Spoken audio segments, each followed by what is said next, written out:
The sessions on Thursday commenced hours after a 6.0 earthquake struck some 158 kilometers northwest from the venue of the IMF World Bank meetings. Condoling with Indonesians, President of the World Bank, Dr. Jim Yong Kim, expresses the group's readiness to support the host country. And we're also learning a further loss of life from last night's event.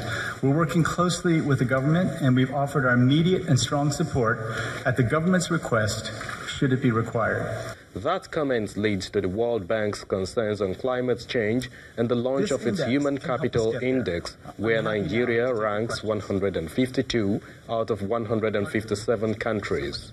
The message here is that heads of state and ministers of finance have to take responsibility. There's so much waiting for the grants to come.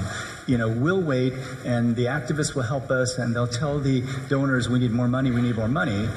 And what's happened is in many African countries, if they don't receive grant-based financing, they just simply don't spend on health and education. Worried about global trade tensions and the public debts currently at an all-time high, the IMF, through its managing director, Ms. Christine Lagarde, tells world leaders to de-escalate. If these tensions were to escalate, the global economy would take a significant hit.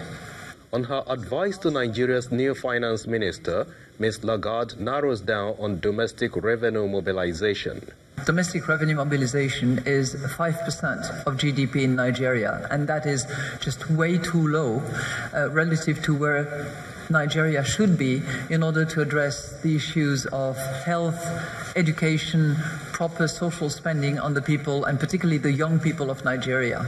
The basis of this message is from the IMF and the World Bank to member nations attending this meeting is that there's no excuse for a social protection program without interference in taxation.